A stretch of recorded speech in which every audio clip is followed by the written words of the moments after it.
जय श्री गणेश दोस्तों। हमारी आज की कहानी का नाम है निर्दयी। कहानी अच्छी लगे तो प्लीज चैनल को सब्सक्राइब कर लीजिएगा। अब शुरू करते हैं कहानी। रेनू और उसकी कुंवारी ननद श्वेता ने 1 महीने बाद होने वाली श्वेता की शादी की शॉपिंग करके घर में प्रवेश किया। थकान से दोनों की हालत खराब हो रही थी। श्वेता ने आते ही सारे बैग पलंग पर पटक से दिए और धम से पलंग पर लेट गई। वही रेनू फुर्सत के कुछ पल बैठी ही थी कि सास शीला जी की आवाज आ गई। हाय हाय, मेरी बच्ची थक गई। ऐसी भी क्या शॉपिंग करके आई हो।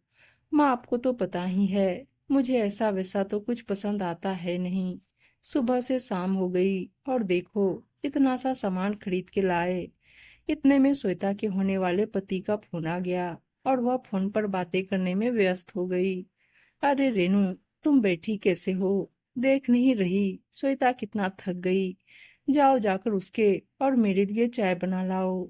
थकी तो रेनू भी थी। कितना अच्छा होता कि वह दोनों घर में घुसती और शीला जी कहती, अरे तुम दोनों थक कर आई हो, लो तुम्हारे लिए चाय बना देती हूँ। लेकिन कोई बात नहीं। रेनू खड़ी हो गई, 3 कप चाय बनाई और लाकर टेबल पर रखा ही था कि शीला जी फिर बोल पड़ी, अरे केवल चाय ही लाई। देख रही हो ना श्वेता कितना थक गई। थोड़े नमकीन बिस्किट भी लगा लाओ इसके लिए।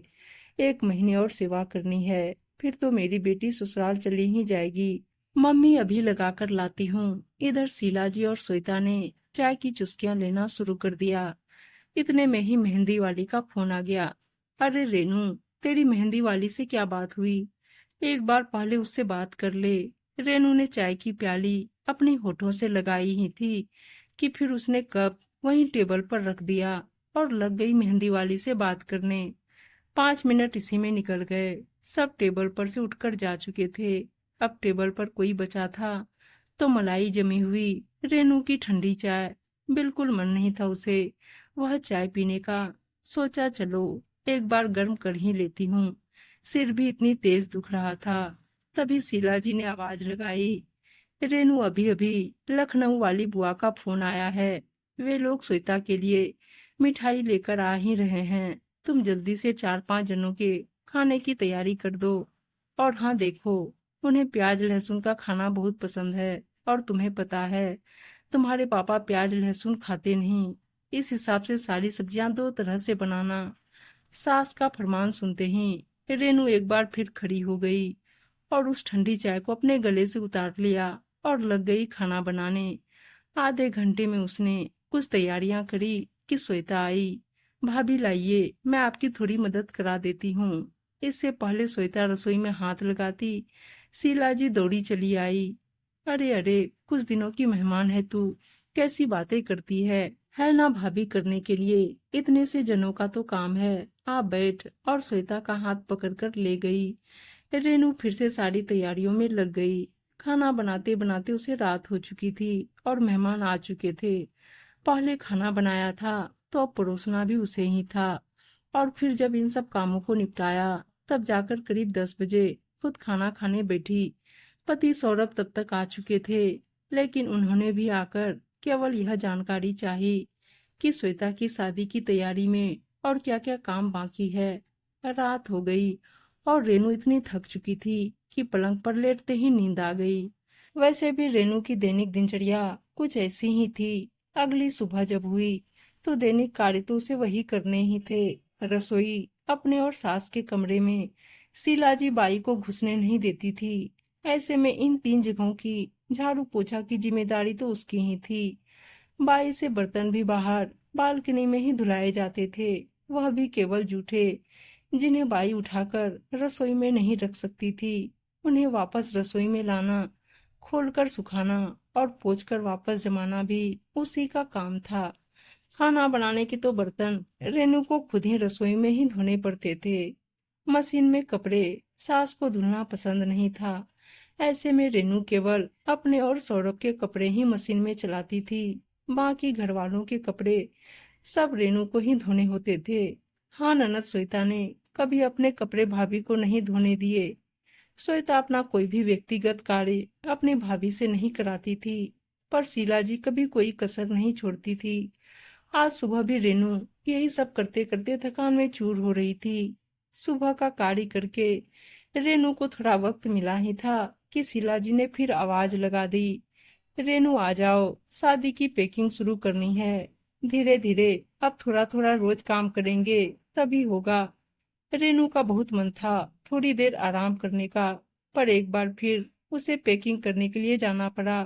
और फिर वही हुआ जो हर बार होता है। शीला जी की बहन का फोन आ गया और वह उठकर चली गई। इधर रेनू अकेली ही पैकिंग करती रही। 2 घंटे कब निकल गए पता ही नहीं चला, और दिन की चाय का पुनः टाइम हो गया। तभी शीला जी ने कहा, रेनू चाय के साथ थोड़ा नाश्ता भी बना लो। अभी तुम्हारी मासी सास का फोन आया था, अभी थोड़ी ही देर में घर आ रही है।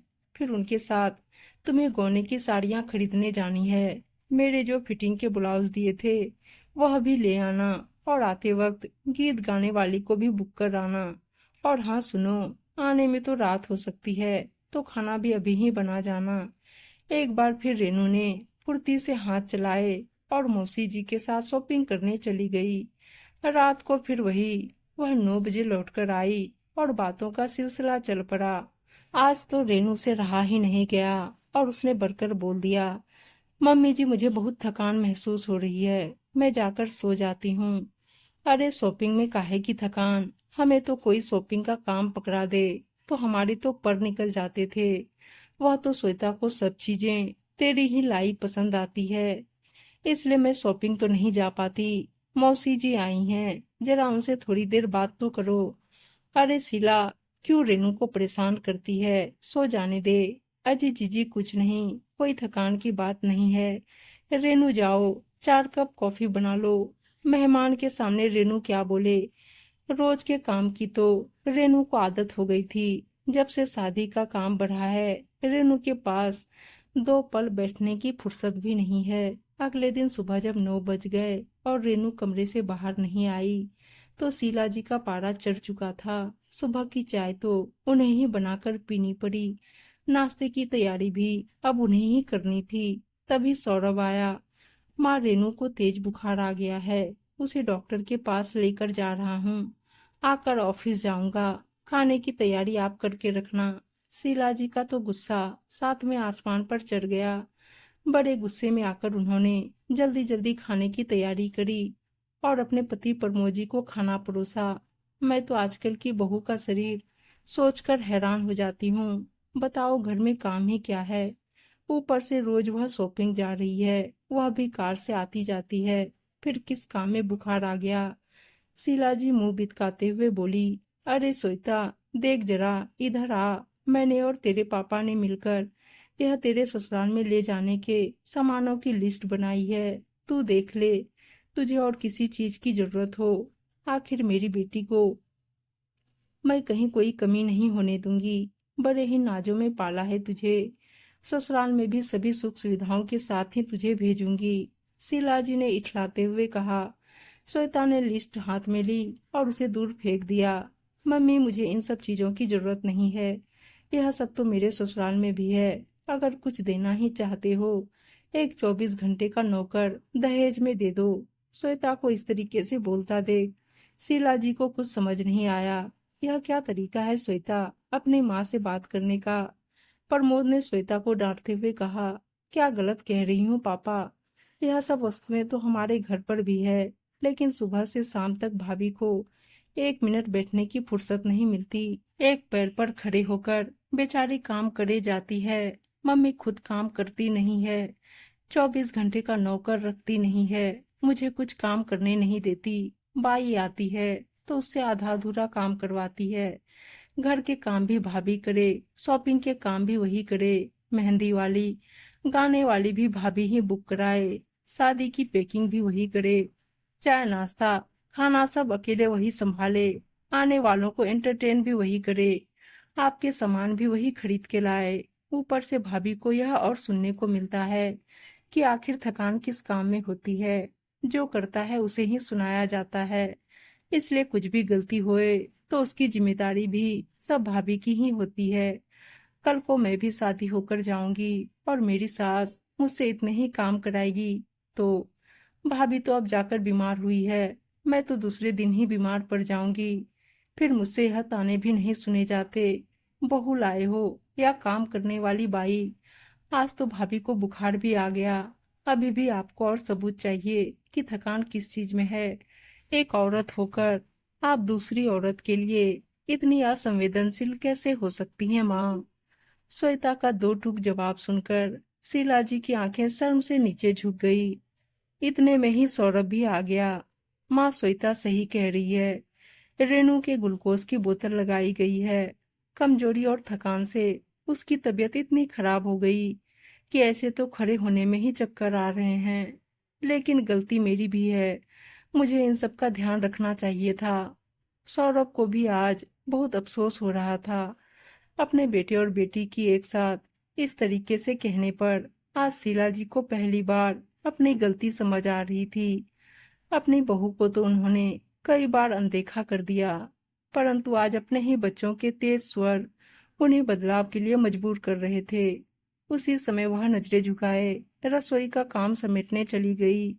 शाम को जब रेनू वापस आई तो देखा कि रसोईया रसोई में खाना बना रहा है। साथ ही काम वाली बाई रसोई के अंदर सारे बर्तन धो रही है। साथ ही शीला जी भी पैकिंग के सामानों को व्यवस्थित कर रही थी। रेनू के चेहरे पर एक मीठी सी मुस्कान तैर पड़ी। पता नहीं क्यों बहू के बीमार होने का ही सब इंतजार करते हैं। अगर शुरू से ही हिसाब से चला जाए, घर के सभी जने मिलकर घर का काम करें, तो यह हालत ही ना हो। अपनी ननद को रेनू ने दिल से धन्यवाद दिया।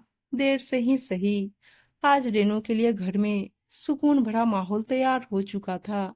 उम्मीद है दोस्तों कहानी अच्छी लगी होगी, और अच्छी अच्छी कहानियां सुनने के लिए चैनल को सब्सक्राइब और वीडियो को लाइक शेयर जरूर कर दीजिएगा। धन्यवाद दोस्तों।